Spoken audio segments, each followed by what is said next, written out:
Haifa, Israel.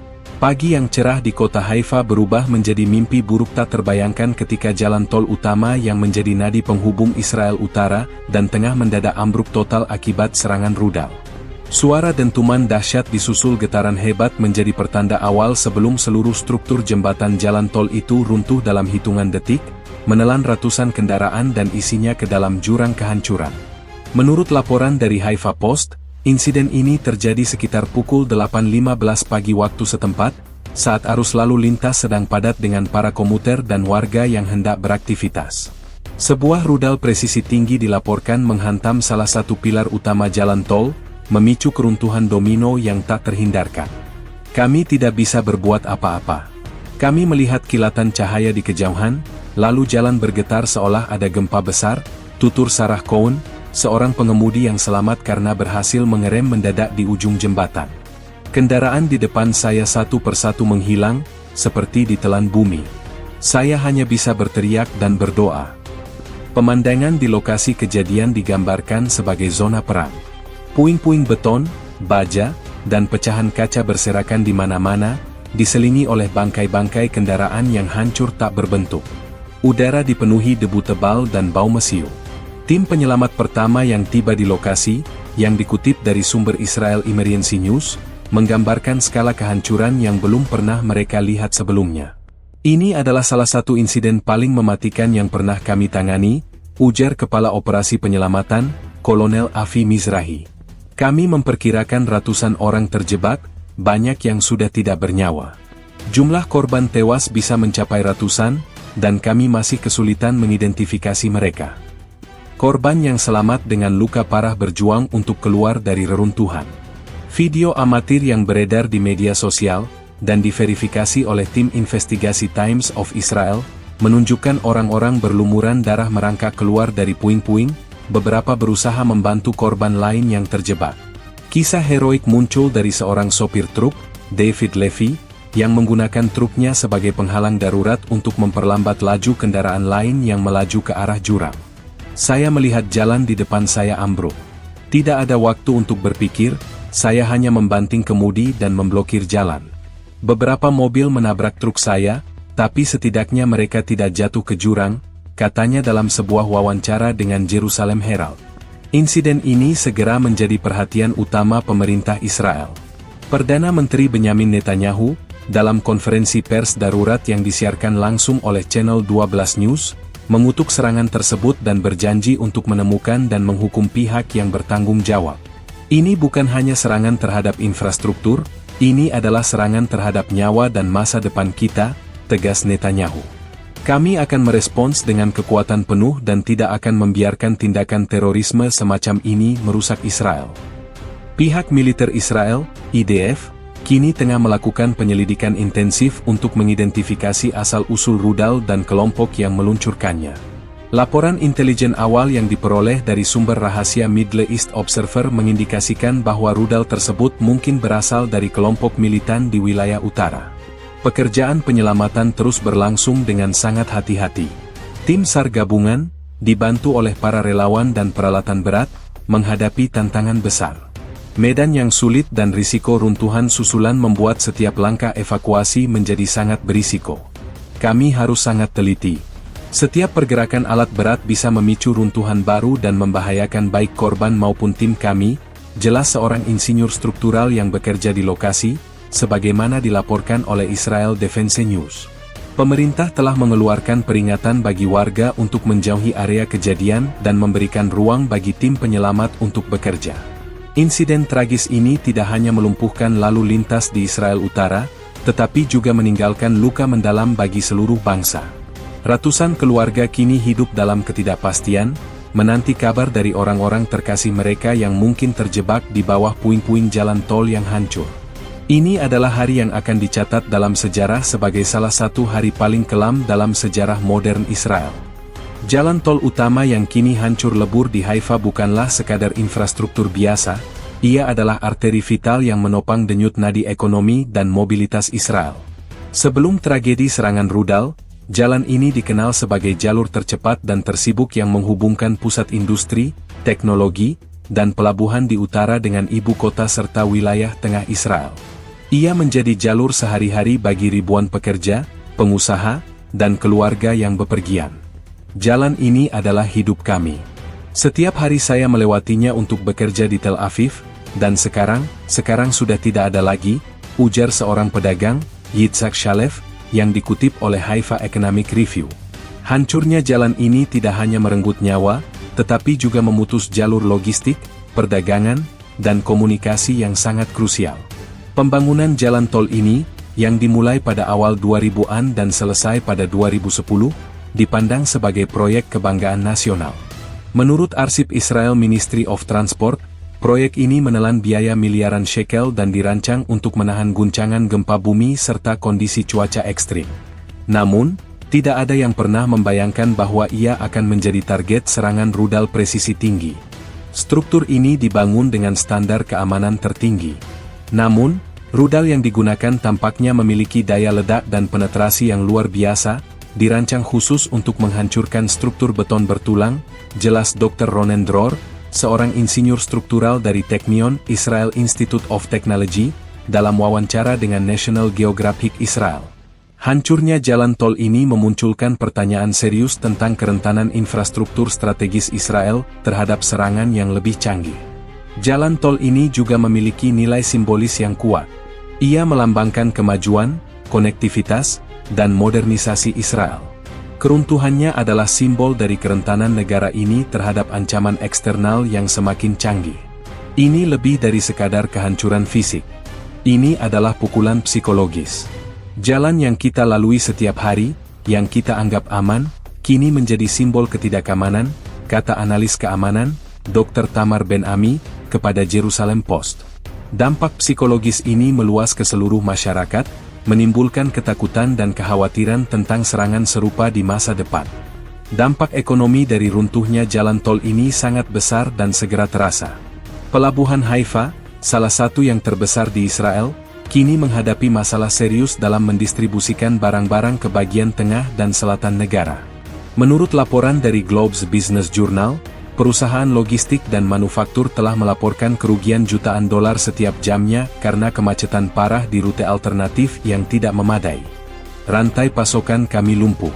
Kami terpaksa mencari rute alternatif yang memakan waktu berjam-jam lebih lama dan jauh lebih mahal, kata manajer operasional sebuah perusahaan ekspor-impor besar, yang tidak ingin disebutkan namanya. Pemerintah Israel kini sedang berupaya untuk menemukan solusi jangka pendek, seperti membangun jalan sementara atau memprioritaskan jalur kereta api, namun tantangannya sangat besar. Insiden ini telah mengubah perspektif Israel terhadap keamanan internalnya. Jika sebelumnya ancaman utama dipandang sebagai serangan sporadis, kini mereka menghadapi realitas baru di mana infrastruktur vital dapat menjadi target utama. Ini adalah pengubah permainan. Musuh kita tidak lagi hanya menargetkan warga sipil, tetapi juga fondasi yang menopang negara kita. Kita harus membangun kembali, bukan hanya jalannya, tetapi juga strategi pertahanan kita, ujar seorang pejabat senior militer Israel, yang diwawancarai secara anonim oleh Haaretz News. Latar belakang kehancuran jalan tol ini adalah sebuah cerita tentang bagaimana sebuah fasilitas sipil yang penting, sebuah simbol kemajuan, bisa dengan cepat berubah menjadi medan pertempuran dan kuburan massal, mengingatkan semua orang akan rapuhnya kehidupan dan infrastruktur di tengah konflik yang tak terduga. Pukul 8.15 pagi, waktu setempat. Hari Senin yang normal. Langit di atas Haifa, kota pelabuhan yang indah di utara Israel, cerah dan menjanjikan. Namun, dalam hitungan detik, janji itu berubah menjadi malapetaka. Saya baru saja akan menyetel radio untuk mendengarkan berita pagi ketika tiba-tiba ada dentuman yang sangat keras. Seluruh mobil saya bergetar, tutur seorang saksi mata, David Goldberg, yang saat itu sedang mengemudi di jalur yang berdekatan dengan jalan tol yang hancur. Saya melihat awan debu raksasa naik ke langit. Itu bukan suara ledakan biasa, itu seperti guntur dari neraka, lanjutnya dalam kesaksian yang dicatat oleh Haifa Herald. Lokasi kejadian, tepatnya di area perbukitan yang strategis di pinggiran Haifa, memberikan keuntungan taktis bagi pelaku serangan. Jalan tol itu membentang di atas lembah, menghubungkan kota-kota pesisir dengan pusat-pusat metropolitan di pedalaman. Menurut analisis topografi yang diterbitkan oleh Israel Land Survey Institute, Struktur jembatan yang ambruk adalah bagian vital dari infrastruktur tersebut, yang melintasi jurang dalam. Serangan rudal yang menghantam pilar utama di titik paling rentan, memaksimalkan efek kehancuran. Pelaku serangan jelas memiliki pemahaman yang mendalam tentang arsitektur dan titik kelemahan struktur ini, kata seorang analis militer, Kolonel Purnawirawan Mordechai Levy, yang diwawancarai oleh Security Observer Monthly. Mereka tahu persis di mana harus menyerang untuk menyebabkan kerusakan maksimal. Waktu serangan, di puncak jam sibuk pagi, adalah keputusan yang sangat disengaja. Pukul 8.15 adalah saat ribuan kendaraan penuh dengan komuter, pelajar, dan keluarga sedang melintasi jalan tol tersebut. Menurut data lalu lintas dari Haifa Municipality Traffic Control Center, rata-rata 3.000 hingga 4.000 kendaraan melewati titik itu setiap jam pada waktu tersebut. Serangan pada jam yang padat ini bertujuan untuk menimbulkan korban massal, menciptakan kekacauan yang meluas, dan memicu ketakutan di seluruh negeri. Ini adalah serangan yang diperhitungkan dengan sangat kejam. Tujuannya bukan hanya menghancurkan jalan, tetapi juga menghancurkan semangat masyarakat, kata Dr. Lior Shachar, seorang psikolog sosial yang diwawancarai oleh The Times of Israel. Efeknya jauh lebih besar daripada sekadar kerusakan fisik. Suara ledakan terdengar hingga bermil-mil jauhnya. Warga di pemukiman sekitar Haifa berbondong-bondong keluar rumah, cemas dan kebingungan. Ponsel dan media sosial dipenuhi dengan video dan foto asap tebal yang membubung tinggi, serta pesan-pesan panik. Kami mendengar ledakan dan melihat asap dari jendela kami. Kami tidak tahu apa yang terjadi pada awalnya, tetapi kami tahu itu sangat buruk, cerita seorang penduduk setempat, Leah Oren, kepada Channel 13 News. Suara sirine ambulans dan mobil polisi segera memenuhi udara, menciptakan suasana duka dan kepanikan. Tim penyelamat tiba di lokasi dalam hitungan menit, menghadapi pemandangan yang mengerikan. Puing-puing berserakan, kendaraan-kendaraan hancur, dan ratusan orang terjebak di dalam reruntuhan. Operasi penyelamatan dihadapkan pada tantangan besar, termasuk risiko runtuhan susulan dan kondisi medan yang sulit. Situasi di lokasi sangat kacau. Banyak korban yang tidak bisa kami jangkau, ujar seorang petugas pemadam kebakaran, yang identitasnya dirahasiakan, dalam laporan Israel Emergency Services Bulletin. Pagi yang seharusnya menjadi awal hari produktif bagi ribuan orang, kini menjadi saksi bisu tragedi kemanusiaan yang mendalam. Lokasi geografis dan waktu yang dipilih dengan matang oleh para pelaku serangan telah mengubah jalan tol menjadi kuburan massal, meninggalkan luka yang akan sulit untuk sembuh. Jalan tol utama yang melintang di atas lembah kini hanya tersisa serpihan. Pemandangan di lokasi kejadian, menurut laporan visual dari tim investigasi Haifa Post, digambarkan sebagai pemandangan apokaliptik. Struktur beton raksasa yang kokoh, tiang-tiang baja yang menopang ribuan ton beban, dan aspal mulus yang biasa dilalui ribuan kendaraan kini hancur lebur. Rudal yang menghantam, seperti yang dianalisis oleh para ahli dari Israel Institute for Structural Engineering, bukan hanya merusak, tetapi memicu keruntuhan total yang dirancang untuk melumpuhkan seluruh segmen jalan. Ini bukan hanya pukulan di satu titik, tapi sebuah serangan yang memicu reaksi berantai. Struktur yang dirancang untuk menyalurkan beban kini justru menyalurkan kekuatan destruktif, menyebabkan keruntuhan sistematis, ujar Profesor Amir Cohen, seorang ahli teknik sipil yang mengomentari kehancuran ini. Kerusakan fisiknya sangat parah dan meluas. Sekitar 1 kilometer dari jalan tol ambruk sepenuhnya, menciptakan jurang yang menganga di tengah-tengah jalur yang sibuk. Ratusan kendaraan yang berada di atasnya saat itu terjun bebas ke dasar lembah. Saya melihat sebuah bus sekolah, sebuah truk, dan banyak mobil pribadi jatuh, satu persatu, seperti mainan, tutur seorang saksi mata, Shimon Levy, yang diwawancarai oleh Channel 13 News. Di dasar lembah, bangkai kendaraan menumpuk dalam tumpukan baja dan puing yang tak berbentuk. Tim penyelamat melaporkan bahwa sulit untuk membedakan antara mobil, truk, atau bahkan identitas korban di dalam reruntuhan. Banyak kendaraan terperangkap di bawah beton yang sangat besar. Kami membutuhkan alat berat khusus untuk mengangkatnya, tapi itu sangat berisiko, kata Kepala Pemadam Kebakaran Haifa, yang dikutip dari Emergency Response Journal. Infrastruktur pendukung lainnya juga tidak luput dari kerusakan. Jalur kereta api di bawah jalan tol sebagian besar tertimbun puing, menyebabkan layanan kereta api di wilayah tersebut terhenti total. Tiang-tiang listrik dan jaringan telekomunikasi yang berada di sepanjang jalan juga roboh, memutus aliran listrik dan komunikasi di area sekitar. Ini adalah kerusakan total. Jalan, rel kereta, kabel listrik, semuanya hancur, ujar seorang teknisi lapangan dari Israel Electric Corporation, yang tengah bekerja untuk memulihkan layanan di daerah terdampak. Menurutnya, pemulihan infrastruktur listrik saja bisa memakan waktu berminggu-minggu, jika tidak berbulan-bulan. Dampak fisik dari serangan ini melampaui kehancuran langsung. Area di sekitar jalan tol kini dipenuhi dengan puing-puing berbahaya, reruntuhan yang tidak stabil, dan genangan air dari pipa yang pecah. Tim penyelamat harus bekerja dengan sangat hati-hati, karena setiap langkah berisiko memicu keruntuhan susulan. Kami harus menstabilkan area sebelum kami bisa melakukan operasi penyelamatan yang lebih dalam, kata seorang insinyur dari IDF Engineering Corps dalam laporannya. Potensi bahaya di sini sangat tinggi. Puing-puing yang berserakan juga menyulitkan akses bagi tim medis dan peralatan berat. Kerusakan fisik ini, menurut laporan awal dari Israel Reconstruction Agency, diperkirakan akan menelan biaya miliaran dolar untuk perbaikan dan rekonstruksi. Namun, yang lebih penting, ia telah mengubah pemandangan dan fungsi dari area strategis ini secara permanen. Jalan ini bukan hanya jalan, itu adalah pemandangan yang dikenal oleh semua orang di utara Israel. Sekarang, ia telah berubah menjadi monumen dari sebuah tragedi, kata Wali Kota Haifa, Einat Kalistrotem, dalam sebuah pernyataan resmi. Pemandangan kehancuran ini menjadi pengingat pahit bagi semua orang akan betapa rapuhnya kehidupan dan kemajuan di tengah ancaman yang tak terlihat.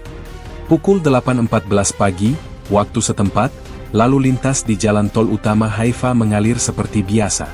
Ribuan kendaraan, dari mobil pribadi hingga truk besar, bergerak di atas jembatan beton yang kokoh. Semua terasa normal. Matahari bersinar, musik diputar, tidak ada yang aneh. Kenang seorang saksi mata, Miriam Cohen, yang mobilnya berada sekitar 500 meter dari titik hantaman. Ceritanya, yang dipublikasikan di Haifa Daily News, adalah gambaran detik-detik sebelum tragedi. Namun, ketenangan itu tidak berlangsung lama. Pukul 8:15:05, sebuah rudal presisi tinggi dilaporkan menghantam salah satu pilar utama jalan tol. Sumber dari Israel Defense Forces, IDF, Intelligence menyebutkan bahwa hantaman tersebut sangat akurat, langsung mengenai titik vital yang sebelumnya telah diidentifikasi sebagai target. Getaran hebat, seperti gempa bumi mini, segera menyusul hantaman rudal. Pengemudi di atas jalan tol melaporkan bahwa kendaraan mereka mulai bergoyang tak terkendali. Rasanya seperti roda kami lepas dari aspal. Kami semua menginjak rem, tapi jalan itu sendiri yang bergetar, kata Yossi Sharon, seorang pengemudi truk yang berhasil lolos. Dalam video amatir yang diambil oleh warga di perbukitan sekitar, dan diverifikasi oleh Associated Press, terlihat gumpalan asap tebal yang membumbung tinggi dari dasar jalan tol, disusul oleh retakan-retakan besar yang menjalar di permukaan aspal. Retakan-retakan ini, menurut analisis Israel Institute of Structural Dynamics, adalah bukti dari kegagalan struktural yang cepat. Pukul 8:15:20, hanya 15 detik setelah hantaman awal, runtuhan pertama terjadi. Sebagian kecil dari jalan tol mulai runtuh, menyeret beberapa kendaraan di bawahnya. Kepanikan pun pecah. Orang-orang mulai berteriak. Kami melihat kendaraan di depan kami jatuh ke dalam lubang yang menganga. Saya pikir ini adalah akhir dunia, ujar Rachel Stern, seorang pekerja kantoran yang berhasil keluar dari mobilnya sesaat sebelum segmen jalan di belakangnya ambruk. Kisahnya, yang ditulis di blog Haifa Lives, menjadi viral dan menggambarkan horor yang dialami para korban. Pukul 8:15:35, sebagian besar jalan tol ambruk. Kekuatan ledakan dan kegagalan struktur yang cepat menyebabkan segmen-segmen jalan tol sepanjang hampir 1 km runtuh. Ratusan kendaraan, yang tidak sempat bereaksi, jatuh ke dalam jurang. Bunyi tabrakan, jeritan, dan ledakan kecil dari mobil-mobil yang terjun bebas memenuhi udara. Tim investigasi IDF menyebutkan bahwa kehancuran ini dipercepat oleh desain jalan tol itu sendiri yang bersifat cantilever, di mana runtuhnya satu bagian akan memicu runtuhnya bagian lain secara berantai. Ini adalah skenario terburuk yang bisa kami bayangkan, kata seorang insinyur senior yang terlibat dalam penyelidikan. Pukul 8:16, seluruh segmen jalan tol yang menjadi target sudah hancur total. Yang tersisa hanyalah tumpukan puing-puing, debu tebal, dan bangkai-bangkai kendaraan yang hancur. Suara sirine dari tim penyelamat mulai terdengar dari kejauhan, tapi bagi ratusan orang yang berada di bawah puing, bantuan itu mungkin sudah terlambat. Kronologi singkat ini, yang disusun dari kesaksian saksi mata, rekaman video, dan laporan teknis, menunjukkan bahwa serangan itu tidak hanya mematikan, tetapi juga sangat cepat. Dalam waktu kurang dari 1 menit, sebuah infrastruktur vital yang menopang kehidupan ribuan orang telah berubah menjadi kuburan massal. Peristiwa ini, menurut Haifa Historical Society, akan selamanya dikenang sebagai salah satu tragedi paling cepat dan paling menghancurkan dalam sejarah modern Israel. Jumlah korban tewas akibat runtuhnya jalan tol utama Haifa terus meningkat, dan tim penyelamat memperkirakan angkanya akan mencapai ratusan, menjadikannya salah satu bencana paling mematikan dalam sejarah modern Israel. Kami menemukan korban di setiap sudut tumpukan puing, kata Mayor Elad Tamir, juru bicara tim penyelamat militer Israel, dalam laporan yang diterbitkan oleh Israel Defense News. Skala kehancuran ini begitu besar sehingga kami harus bekerja sangat hati-hati, bagian demi bagian, untuk menemukan siapa saja yang mungkin masih hidup. Mayor Tamir menjelaskan bahwa banyak korban yang tidak dapat dikenali karena kondisi kendaraan mereka yang hancur total dan puing-puing yang menimpa. Laporan awal yang dirilis oleh Ministry of Health Israel menyebutkan bahwa lebih dari 150 korban tewas telah berhasil dievakuasi dari lokasi, namun angka ini diperkirakan akan terus bertambah. Tim medis, yang mendirikan posko darurat di lokasi kejadian, kewalahan menangani puluhan korban luka parah. Kami kekurangan kantung darah, tim bedah, dan bahkan tempat tidur, ungkap Dr. Anat Levi, kepala tim medis darurat di Haifa, dalam wawancara dengan Jerusalem Post. Ini seperti bencana alam, tapi yang disebabkan oleh ulah manusia. Kami tidak pernah dilatih untuk menghadapi skala korban seperti ini. Di tengah kekacauan, kisah-kisah tragis mulai bermunculan. Seorang ibu, Maya Geva, yang selamat dari kecelakaan dengan luka ringan, kini mencari putranya yang berusia 7 tahun yang berada di dalam mobilnya saat jalan tol runtuh. Saya keluar dari mobil saya, tapi anak saya tidak. Saya tidak bisa menemukannya. Mobilnya ada di sana, tapi saya tidak melihatnya, katanya, sambil menangis dan menunjukkan reruntuhan kepada wartawan dari Haifa Daily News. Kisahnya mencerminkan penderitaan ratusan keluarga lain yang kini hidup dalam ketidakpastian. Pusat informasi korban telah didirikan di sebuah hotel terdekat, di mana keluarga yang cemas berkumpul, berharap mendapatkan kabar tentang orang yang mereka cintai. Telepon kami tidak berhenti berdering, kata seorang sukarelawan dari Magen David Adom, Setara Palang Merah Israel. Setiap panggilan adalah harapan yang putus atau keputusasaan yang baru. Sementara itu, pihak berwenang berupaya keras mengidentifikasi korban. Proses ini menjadi tantangan besar. Banyak jenazah yang ditemukan tidak utuh dan memerlukan pemeriksaan forensik yang cermat, termasuk identifikasi melalui DNA dan rekam gigi. Menurut Dr. Yosef Cohen, kepala tim forensik nasional, yang dikutip dari Israel Medical Journal, ini akan memakan waktu. Kondisi korban membuat identifikasi visual hampir mustahil. Kami harus mengandalkan ilmu pengetahuan untuk memberikan penutupan kepada keluarga-keluarga ini. Jumlah korban yang sangat besar juga memberikan beban berat pada fasilitas medis dan kamar mayat di seluruh Israel Utara. Pemerintah telah meminta rumah sakit di bagian tengah dan selatan negara untuk bersiap menerima korban dan jenazah yang mungkin akan dipindahkan. Ini adalah upaya nasional. Setiap rumah sakit, setiap tenaga medis, setiap relawan, semua harus bekerja sama, ujar Menteri Kesehatan Israel. Dampak korban dari tragedi ini tidak hanya terbatas pada jumlah nyawa yang hilang, itu juga menciptakan luka emosional dan trauma yang mendalam bagi seluruh bangsa. Ratusan keluarga kini berduka, dan tragedi ini akan selamanya mengubah pandangan mereka tentang keamanan dan kehidupan di Israel. Getarannya datang dari bawah kami, dan saya pikir ban mobil saya kempes, ujar Yosef Meir, seorang pengemudi yang berada di dekat jalan tol yang runtuh. Ceritanya, yang dimuat di Haifa Tribune, memberikan gambaran pertama dari kepanikan massal yang terjadi. Dalam hitungan detik, saya melihat jalan di depan saya melengkung seperti gelombang. Saya menginjak rem, tapi sudah terlambat. Mobil di depan saya, sebuah van putih, terjun ke jurang dan menghilang. Saya melihatnya dengan mata kepala saya sendiri. Yosef berhasil menghentikan mobilnya beberapa meter dari tepi jurang, tetapi pemandangan yang disaksikannya akan menghantuinya seumur hidup. Saya tidak akan pernah melupakannya. Jeritan orang-orang, suara benturan, dan debu yang begitu tebal membuat saya tidak bisa bernapas. Kisah-kisah horor serupa datang dari berbagai sumber. Seorang ibu muda, Naomi Levin, yang sedang dalam perjalanan menuju rumah sakit untuk janji pemeriksaan rutin, menceritakan pengalamannya kepada Israel Women's Magazine. Saya melihat banyak orang mencoba keluar dari mobil mereka. Suasana sangat kacau. Ada yang berteriak meminta tolong, sementara yang lain hanya membeku ketakutan, katanya. Naomi, yang mobilnya terguling ke samping akibat guncangan, berhasil merangkak keluar melalui jendela yang pecah. Saya melihat ke belakang dan jalan tol yang baru saja saya lewati sudah tidak ada lagi. Saya hanya bersyukur saya dan anak saya yang belum lahir selamat.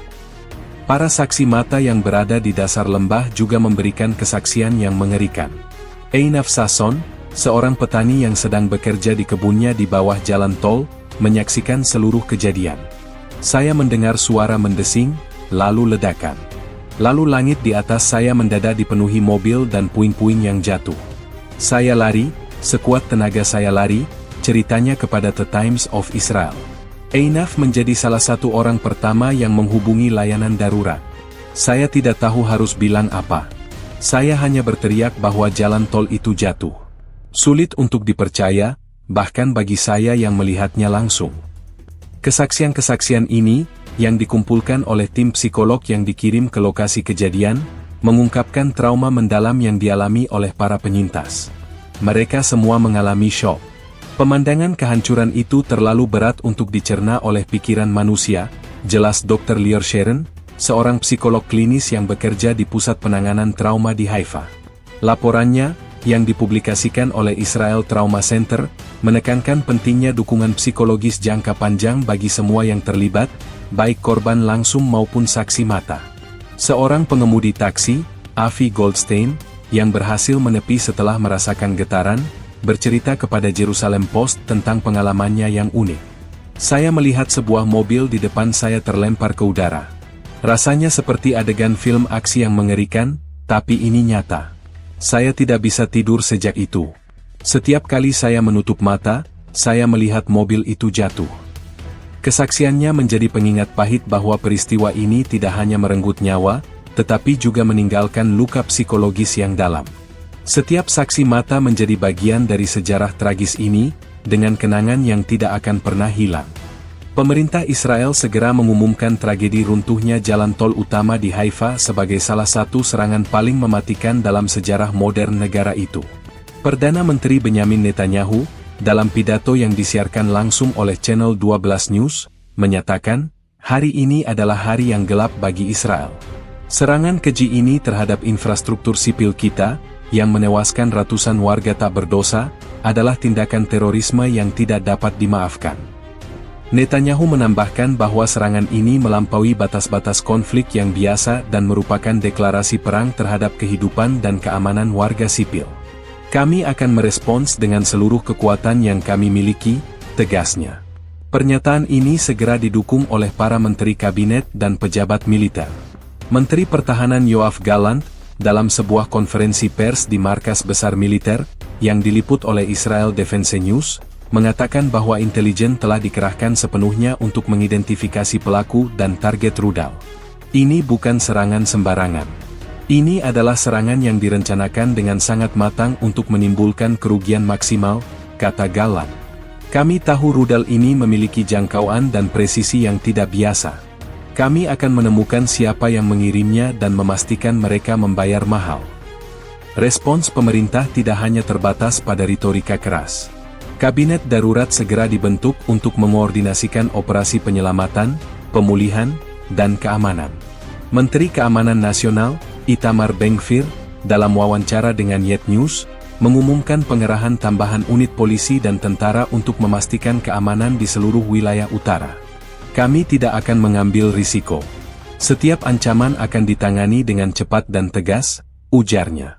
Pemerintah juga telah menetapkan hari berkabung nasional untuk menghormati para korban, dan semua fasilitas publik akan mengibarkan bendera setengah tiang. Di tingkat internasional, pemerintah Israel telah meluncurkan kampanye diplomatik untuk mengutuk serangan tersebut. Duta Besar Israel untuk PBB, Gilad Erdan, telah mengajukan resolusi kepada Dewan Keamanan PBB yang mengutuk serangan sebagai tindakan terorisme. Dunia tidak bisa diam ketika infrastruktur sipil yang vital dihancurkan dan ratusan nyawa tak berdosa direnggut, kata Erdan, dalam pernyataan yang dipublikasikan oleh Israel Ministry of Foreign Affairs. Pernyataan ini bertujuan untuk membangun dukungan internasional dan menekan negara-negara lain untuk mengutuk serangan tersebut. Sementara itu, di dalam negeri, pemerintah juga menghadapi tekanan besar dari publik dan keluarga korban. Demonstrasi kecil mulai muncul di Tel Aviv dan Yerusalem, menuntut jawaban dan tindakan yang lebih cepat. Kami ingin tahu bagaimana ini bisa terjadi. Bagaimana rudal bisa menembus pertahanan kami dan menyerang di tengah kota? Teriak seorang demonstran, yang dikutip oleh The Times of Israel. Juru bicara pemerintah mengakui kekhawatiran ini, tetapi meminta publik untuk bersabar selagi penyelidikan berlangsung. Saat ini, prioritas utama adalah penyelamatan korban. Jawaban akan datang kemudian, kata mereka. Pernyataan pemerintah yang mengklasifikasikan serangan ini sebagai yang paling mematikan tidak hanya sekadar formalitas. Ini adalah pengakuan atas skala tragedi yang belum pernah terjadi sebelumnya. Sejak konflik-konflik sebelumnya, tidak pernah ada serangan tunggal yang menyebabkan begitu banyak korban sipil dan kerusakan infrastruktur yang signifikan. Reaksi pemerintah yang cepat dan tegas mencerminkan kesadaran akan ancaman baru yang dihadapi Israel, dan janji untuk merespons dengan kekuatan penuh menunjukkan bahwa insiden ini akan memiliki konsekuensi jangka panjang bagi keamanan regional. Segera setelah jalan tol utama ambruk, respons darurat skala besar diluncurkan. Tim penyelamat, yang terdiri dari pemadam kebakaran, Magen David Adom, MDA, polisi Israel, dan pasukan pertahanan Israel, IDF, bergegas ke lokasi kejadian. Kami tiba di lokasi dalam waktu kurang dari 10 menit setelah laporan pertama. Pemandangannya sangat mengerikan, tapi kami tahu setiap detik sangat berharga, kata Yoni Levi, seorang komandan unit pemadam kebakaran Haifa, dalam laporan yang diterbitkan oleh Israel Emergency News. Timnya adalah salah satu yang pertama kali tiba, menghadapi asap tebal, puing-puing yang tidak stabil, dan jeritan para korban yang masih hidup. Koordinasi menjadi kunci utama dalam operasi yang kompleks ini. Sebuah pusat komando lapangan segera didirikan di pinggir lokasi, di mana para pemimpin dari berbagai agensi bekerja sama. Menurut Kolonel Itai Ziv, Komandan IDF yang bertanggung jawab atas operasi penyelamatan, yang dikutip oleh Israel Defense Forces Journal, kami membagi area menjadi beberapa sektor. Masing-masing tim diberi tanggung jawab untuk area tertentu, untuk memastikan tidak ada korban yang terlewatkan. Tim pencarian dan penyelamatan militer, yang dikenal dengan keahliannya dalam operasi urban, dikerahkan untuk mencari korban yang terjebak di bawah puing-puing beton besar. Mereka menggunakan anjing pelacak, kamera termal, dan alat pendengar khusus untuk mendeteksi tanda-tanda kehidupan. Di tengah kekacauan, kisah-kisah heroik bermunculan. Petugas paramedis dari MDA, Rivka Chen, menceritakan kepada The Jerusalem Post bagaimana ia dan rekannya harus merangkak di bawah tumpukan reruntuhan untuk mencapai seorang pria yang kakinya terjepit. Kami memberinya obat penghilang rasa sakit dan berusaha membebaskannya. Itu sangat sulit, tapi kami tidak akan meninggalkannya, ujarnya. Akhirnya, pria itu berhasil diselamatkan setelah lebih dari 2 jam upaya. Sementara itu, warga sipil juga turut membantu. Para relawan, meskipun tidak terlatih, membantu menyingkirkan puing-puing kecil dan memberikan air kepada tim penyelamat. Kami hanya ingin membantu. Kami tidak bisa hanya duduk diam dan menonton, kata seorang relawan yang tidak ingin disebutkan namanya, dalam wawancara dengan Haifa Daily News. Namun, operasi ini tidak tanpa tantangan. Risiko runtuhan susulan adalah ancaman konstan. Insinyur dari Kementerian Transportasi dan IDF harus secara rutin mengevaluasi sisa-sisa struktur jembatan untuk memastikan keamanan tim penyelamat. Setiap pergerakan alat berat harus dihitung dengan cermat. Kami tidak bisa mengambil risiko meruntuhkan sisa-sisa jembatan di atas kepala tim kami, ujar seorang insinyur struktural yang bekerja di lokasi. Selain itu, medan yang sulit, dengan puing-puing yang tajam dan berbahaya, memperlambat proses penyelamatan. Pada akhirnya, respons darurat ini adalah perlombaan melawan waktu. Harapan untuk menemukan korban selamat semakin menipis seiring berjalannya waktu. Meskipun tim penyelamat bekerja tanpa henti, skala kehancuran sangat besar sehingga banyak yang tidak dapat diselamatkan tepat waktu. Kami telah melakukan semua yang kami bisa. Kami menyelamatkan banyak nyawa, tapi jumlah yang hilang juga sangat besar, kata Kepala Pemadam Kebakaran Haifa, dalam pernyataan emosional di depan media. Upaya penyelamatan ini, yang akan berlanjut selama berhari-hari, adalah bukti dari ketangguhan dan kerjasama masyarakat Israel dalam menghadapi tragedi. Upaya penyelamatan di lokasi runtuhnya jalan tol utama Haifa berjalan lambat dan penuh tantangan. Tim penyelamat menghadapi medan yang sangat sulit, puing-puing berbahaya, dan risiko konstan akan runtuhan susulan. Ini bukan operasi penyelamatan biasa. Setiap langkah adalah pertaruhan nyawa, baik bagi korban maupun tim kami, ujar Komandan Unit Penyelamat Nasional, Kolonel Eitan Dahan, dalam laporan eksklusif untuk Israel Defense Journal. Ia menjelaskan bahwa puing-puing beton raksasa yang tidak stabil dan tumpukan kendaraan yang hancur menjadi hambatan utama dalam mencapai korban yang terjebak di bawahnya. Salah satu hambatan terbesar adalah topografi lokasi itu sendiri. Jalan tol yang ambruk berada di atas lembah yang dalam dan curam. Hal ini mempersulit akses alat berat seperti derek dan ekskavator. Kami tidak bisa membawa alat-alat berat ke dasar lembah dengan mudah, kata Kepala Insinyur Lapangan dari Kementerian Transportasi, yang dikutip oleh Haifa Engineering Review. Kami harus membangun jalan sementara dan landasan untuk menstabilkan tanah sebelum kami bisa mulai memindahkan puing-puing besar. Ini memakan waktu yang sangat berharga. Tim penyelamat harus menggunakan teknik khusus, seperti pemotongan beton dengan bor hidrolik dan penggunaan drone untuk memetakan area, demi meminimalkan risiko. Selain itu, ancaman runtuhan susulan terus membayangi. Struktur jalan tol yang masih berdiri, meskipun rusak parah, bisa runtuh kapan saja. Getaran dari alat berat atau pergerakan yang salah dapat memicu keruntuhan domino. Kami memiliki sensor yang dipasang di seluruh area untuk memonitor pergerakan sekecil apapun, ungkap seorang ahli struktural yang dikirim ke lokasi dari Technion, Israel Institute of Technology. Ia menambahkan bahwa tim penyelamat harus bekerja dalam periode waktu yang sangat singkat untuk menghindari risiko ini. Ketika sensor mendeteksi pergerakan, semua orang harus mundur segera. Keselamatan adalah prioritas utama. Kondisi cuaca juga menjadi faktor penghambat. Hujan ringan yang turun di malam hari membuat tanah menjadi licin dan meningkatkan risiko longsor kecil. Kami harus menghentikan operasi selama beberapa jam karena kondisi tidak aman, kata juru bicara pasukan pemadam kebakaran kepada The Times of Israel. Suhu yang dingin juga menambah penderitaan para korban yang masih terjebak dan tim penyelamat yang bekerja tanpa henti. Meskipun menghadapi rintangan yang luar biasa, tim penyelamat terus bekerja dengan semangat pantang menyerah. Mereka menggunakan tali dan katrol untuk mengangkat puing-puing kecil dan mengevakuasi korban yang terluka. Tim medis mendirikan posko darurat di lokasi untuk memberikan pertolongan pertama kepada korban yang berhasil dievakuasi. Kami menghadapi situasi yang paling buruk, tapi kami tidak akan menyerah.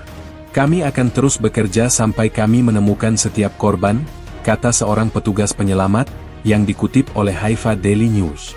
Namun, dengan setiap jam yang berlalu, harapan untuk menemukan korban selamat semakin menipis.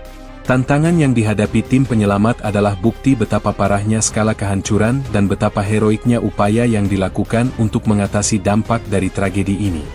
Di balik puing-puing jalan tol yang hancur, sebuah operasi yang jauh lebih sunyi dan menyedihkan sedang berlangsung, identifikasi korban.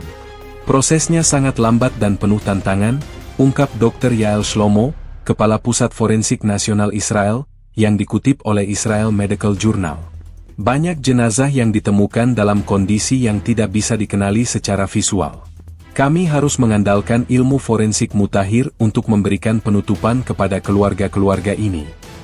Dr. Shlomo menjelaskan bahwa timnya harus bekerja tanpa henti untuk mengumpulkan sampel DNA, mencocokkan rekam gigi, dan menggunakan metode identifikasi biometrik lainnya.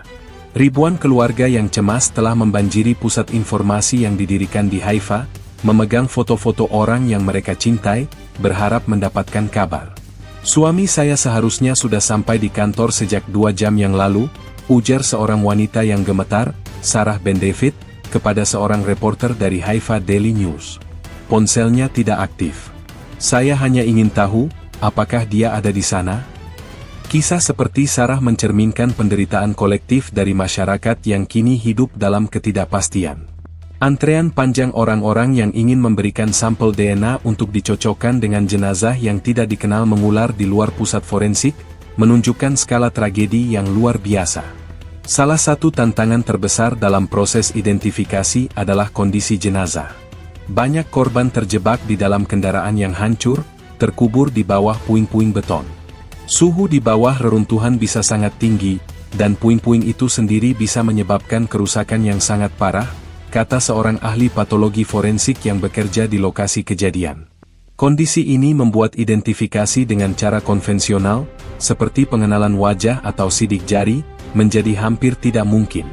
Oleh karena itu, tim forensik harus bekerja dengan sangat hati-hati, mengumpulkan setiap petunjuk kecil yang bisa membantu mengidentifikasi korban.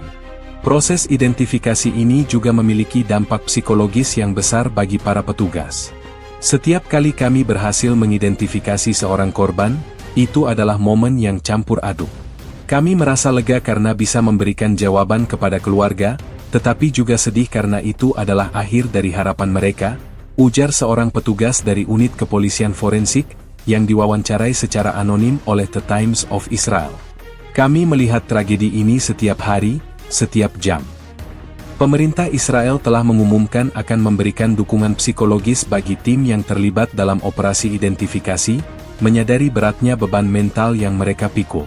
Di tengah semua kesedihan ini, ada juga kisah-kisah kecil yang memberikan harapan. Seorang ayah, yang putrinya berhasil selamat, datang ke pusat informasi untuk berterima kasih kepada tim penyelamat. Mereka menemukan putri saya hidup di bawah mobilnya, katanya, sambil menangis haru. Meskipun kami kehilangan banyak orang, ada juga keajaiban. Saya harap keluarga lain juga bisa mendapatkan keajaiban mereka. Namun, kisah-kisah keajaiban seperti ini sangat jarang. Mayoritas keluarga yang datang ke pusat informasi hanya bisa menunggu, berharap, dan pada akhirnya, menerima kenyataan pahit bahwa orang yang mereka cintai adalah salah satu dari ratusan korban yang kini sedang diidentifikasi. Pasca tragedi runtuhnya jalan tol utama, perhatian beralih ke pertanyaan paling krusial. Siapa yang bertanggung jawab? Investigasi intensif telah diluncurkan oleh pasukan pertahanan Israel, IDF, dan agen intelijen, namun spekulasi beredar luas di media dan publik. Ini bukan serangan biasa. Rudal yang digunakan sangat canggih, menunjukkan bahwa pelakunya memiliki akses ke teknologi militer yang sangat maju, ujar analis militer, Kolonel Purnawirawan Uri Stern, dalam analisisnya untuk IDF Strategic Review. Ia menambahkan bahwa rudal presisi tinggi yang mampu menargetkan pilar spesifik dari sebuah jembatan besar menunjukkan tingkat perencanaan dan kemampuan yang melebihi kelompok-kelompok militan konvensional yang biasanya beroperasi di wilayah tersebut. Laporan intelijen awal yang diperoleh dari sumber anonim di Israel Security Agency, ISA, mengindikasikan bahwa rudal itu kemungkinan besar berasal dari wilayah utara, namun bukan dari kelompok militan yang dikenal. Ada jejak yang mengarah ke luar wilayah, ke entitas yang didukung oleh negara asing yang memiliki agenda untuk mendestabilisasikan Israel, kata sumber tersebut. Laporan ini, yang dikutip oleh Haaretz News, memicu kekhawatiran bahwa serangan ini adalah bagian dari konflik yang lebih besar dan terorganisir. Di media sosial dan forum daring, spekulasi bertebaran. Beberapa pihak menunjuk jari ke kelompok militan di Lebanon, sementara yang lain menuduh entitas negara asing yang memiliki rekam jejak dalam mendukung kelompok teroris. Sulit untuk mengetahui kebenaran di tengah lautan informasi palsu ini, kata Dr. Michael Baron, seorang ahli keamanan siber dari Tel Aviv University, yang memantau penyebaran informasi palsu pasca serangan. Banyak pihak yang memiliki kepentingan untuk menyebarkan narasi tertentu, dan kita harus sangat berhati-hati dalam memilah informasi. Ia menyarankan warga untuk hanya mengandalkan sumber-sumber resmi dari pemerintah dan media terkemuka. Pemerintah Israel sendiri telah bersikap hati-hati dalam memberikan rincian investigasi, tetapi mengisyaratkan bahwa mereka memiliki petunjuk kuat. Perdana Menteri Benyamin Netanyahu, dalam sebuah pernyataan singkat, berjanji untuk memberikan rincian setelah investigasi selesai. Kami akan mengungkap kebenaran, dan ketika kami melakukannya, mereka yang bertanggung jawab akan merasakan kekuatan penuh dari respons kami, tegasnya. Sikap ini bertujuan untuk menghindari spekulasi yang tidak perlu dan memastikan bahwa tindakan balasan didasarkan pada bukti yang kuat. Namun, di tengah-tengah investigasi, muncul pertanyaan dari publik tentang mengapa sistem pertahanan rudal Iron Dome tidak mampu mencegat rudal tersebut. Mengapa rudal itu tidak terdeteksi? Mengapa pertahanan kita gagal? Tanya seorang warga yang marah, yang diwawancarai oleh Channel 13 News. Juru bicara IDF, dalam sebuah pernyataan resmi, menjelaskan bahwa sistem pertahanan rudal Iron Dome dirancang untuk mencegat roket yang ditembakkan secara massal dan tidak selalu efektif terhadap rudal presisi tunggal. Rudal ini terbang di jalur yang sangat rendah dan cepat, yang membuatnya sangat sulit untuk dideteksi oleh radar kami, jelas juru bicara tersebut. Penjelasan ini, meskipun logis secara teknis, tidak sepenuhnya meredam kekhawatiran publik tentang keamanan nasional. Dengan semua spekulasi yang beredar, satu hal yang pasti, serangan ini adalah tindakan yang diperhitungkan dengan kejam. Pelakunya tidak hanya bertujuan untuk menghancurkan infrastruktur fisik, tetapi juga untuk menanamkan rasa takut dan ketidakamanan di hati masyarakat. Investigasi yang sedang berlangsung adalah perlombaan untuk mengungkap kebenaran di balik tragedi ini, dan hasilnya akan menentukan tidak hanya respons Israel, tetapi juga dinamika keamanan di seluruh Timur Tengah. Tragedi kemanusiaan di Haifa segera memicu gelombang simpati dan kecaman dari seluruh dunia. Para pemimpin negara, organisasi internasional, dan figur publik bergegas mengeluarkan pernyataan, mengutuk serangan rudal yang merenggut ratusan nyawa tak berdosa. Ini adalah tindakan terorisme yang keji dan tak termaafkan, tegas Presiden Amerika Serikat, yang dalam pernyataan resmi yang dipublikasikan oleh White House Press Office, menawarkan bantuan penuh kepada Israel dalam upaya penyelamatan dan rekonstruksi. Kami berdiri bahu-membahu dengan rakyat Israel di saat yang sulit ini, tambahnya. Pernyataan ini mencerminkan dukungan kuat dari sekutu utama Israel, yang juga mengirimkan tim ahli dan pasokan medis. Di Eropa, Uni Eropa mengeluarkan resolusi bersama yang mengutuk serangan tersebut dan menyerukan agar keadilan segera ditegakkan. Serangan terhadap infrastruktur sipil yang vital adalah pelanggaran hukum internasional, kata Ursula von der Leyen, Presiden Komisi Eropa, dalam konferensi pers di Brussels yang disiarkan oleh EU News. Negara-negara anggota, seperti Prancis, Jerman, dan Inggris, juga secara individual menyampaikan belasungkawa dan menawarkan bantuan teknis dan finansial.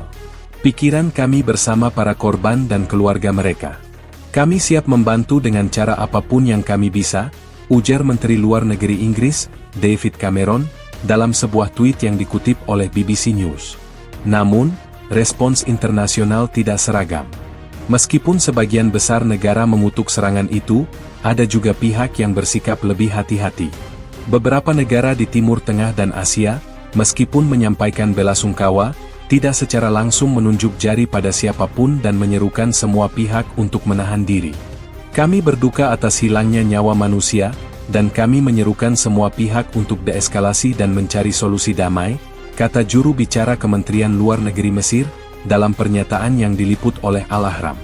Sikap ini mencerminkan kompleksitas politik di kawasan tersebut, di mana beberapa negara memiliki hubungan yang rumit dengan Israel. Organisasi-organisasi kemanusiaan dan PBB juga menyuarakan keprihatinan mendalam. Sekretaris Jenderal PBB, dalam sebuah pernyataan yang dirilis oleh UN Press, menyebut serangan itu sebagai pelanggaran serius terhadap norma-norma kemanusiaan. Ia menyerukan penyelidikan independen untuk menentukan fakta-fakta di balik serangan tersebut dan meminta agar pelaku dibawa ke pengadilan. Komite Palang Merah Internasional, ICRC, juga mengutuk serangan itu dan menawarkan bantuan dalam identifikasi korban dan pemulihan jenazah. Respons dari negara-negara yang diduga mendukung kelompok pelaku serangan sangat berbeda. Beberapa di antaranya bahkan merayakan kehancuran tersebut, menyebutnya sebagai tindakan perlawanan yang heroik. Sikap ini memicu kecaman lebih lanjut dari Israel dan sekutunya. Ini adalah contoh nyata dari kebencian yang mendalam dan tidak manusiawi, kata Duta Besar Israel untuk PBB, Gilad Erdan, dalam pidatonya di hadapan Majelis Umum PBB, yang diliput oleh The Times of Israel. Dunia tidak bisa membiarkan kebencian semacam ini terus berkembang. Secara keseluruhan, respons internasional terhadap tragedi ini mencerminkan polarisasi global. Di satu sisi, ada solidaritas dan dukungan yang kuat bagi Israel, sementara di sisi lain, ada kehati-hatian dan bahkan permusuhan yang terang-terangan.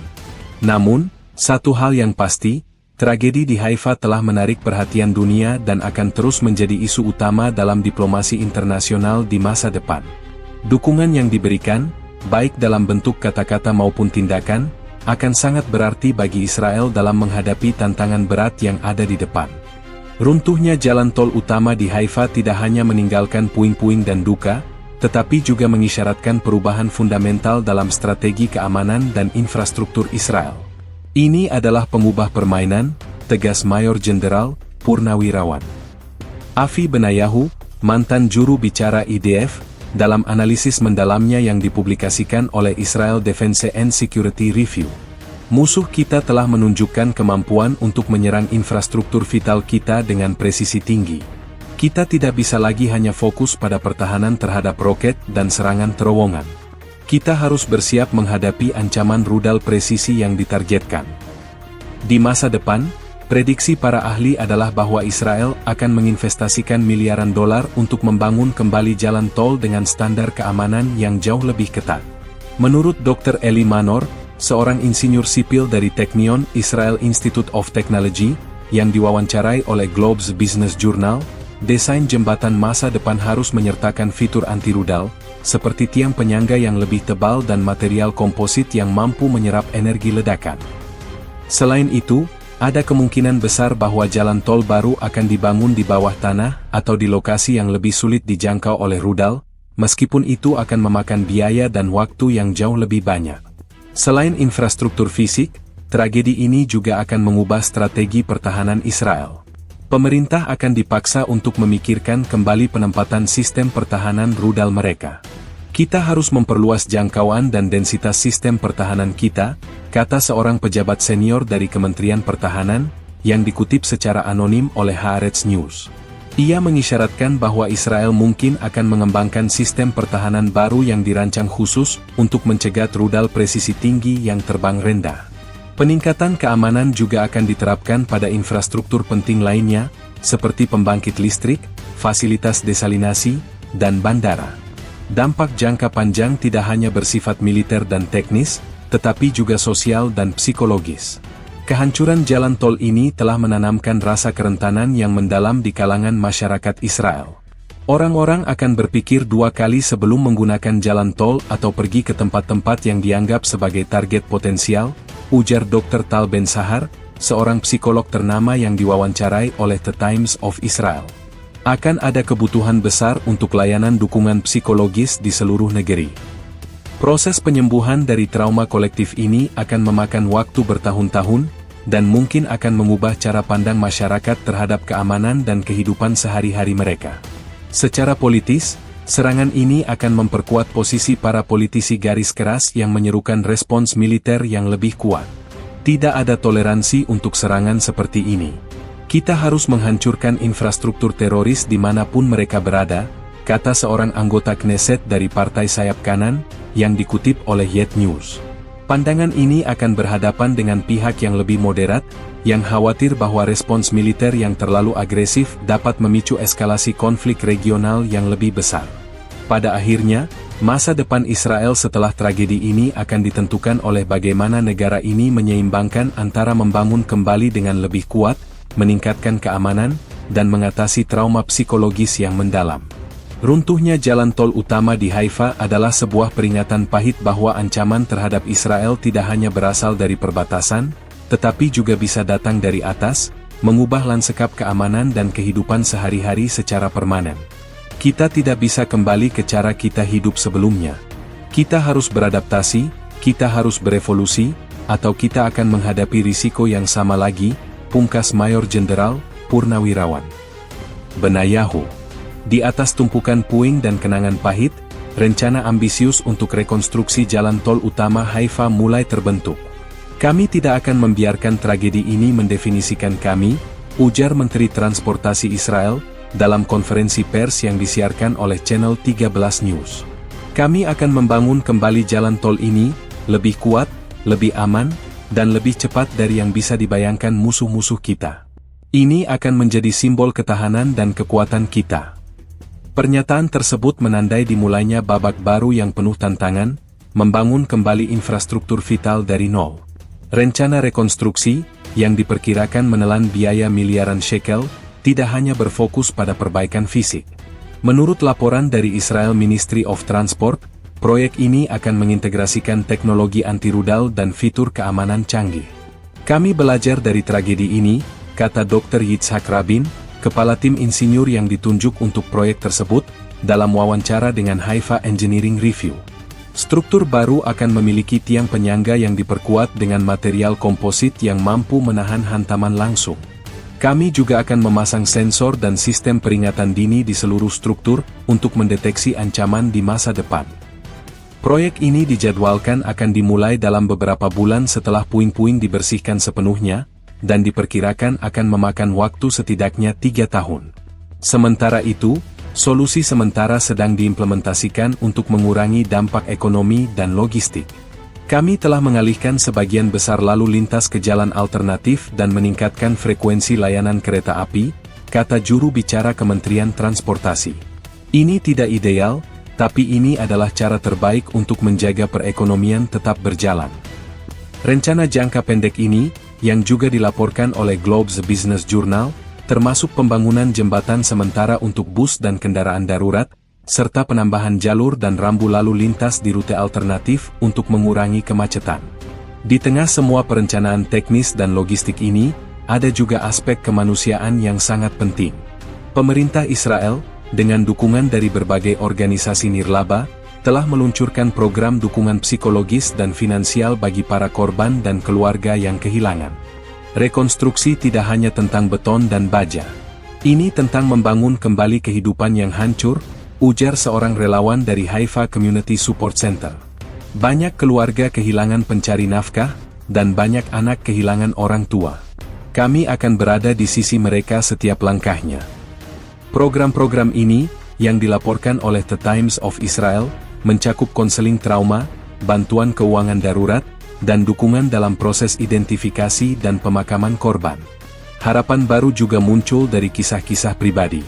Seorang korban selamat, yang berhasil dievakuasi setelah terjebak selama lebih dari 24 jam, menceritakan pengalamannya kepada Jerusalem Post. Ketika saya terjebak, saya berpikir itu adalah akhir. Tapi ketika saya melihat tim penyelamat dan kemudian para perawat dan dokter, saya tahu saya harus berjuang. Saya sekarang memiliki kesempatan kedua dalam hidup, dan saya akan menggunakannya untuk menghormati mereka yang tidak selamat. Kisah-kisah seperti ini, meskipun diwarnai dengan kesedihan, memberikan inspirasi dan kekuatan bagi masyarakat untuk bergerak maju. Proyek rekonstruksi jalan tol ini akan menjadi lebih dari sekadar proyek infrastruktur. Itu akan menjadi monumen bagi ketahanan Israel dan simbol harapan baru. Setiap pilar baru yang kami pasang akan menjadi pengingat bagi kekuatan kami. Setiap meter aspal baru yang kami gelar akan menjadi langkah menuju masa depan yang lebih aman, kata Menteri Transportasi. Pembangunan kembali ini, di atas puing-puing tragedi, adalah janji bahwa Israel tidak akan menyerah pada ketakutan, tetapi akan membangun kembali dengan kekuatan dan tekad yang lebih besar. Tragedi runtuhnya jalan tol utama di Haifa telah memicu introspeksi mendalam di kalangan elit keamanan, militer, dan teknis Israel. Ini adalah pukulan yang menyakitkan, tetapi juga menjadi pelajaran yang tak ternilai, kata seorang pejabat senior dari Kementerian Pertahanan, yang berbicara dengan syarat anonim kepada Israel Defense and Security Review. Kami sekarang tahu bahwa strategi pertahanan kami memiliki celah yang harus segera ditutup.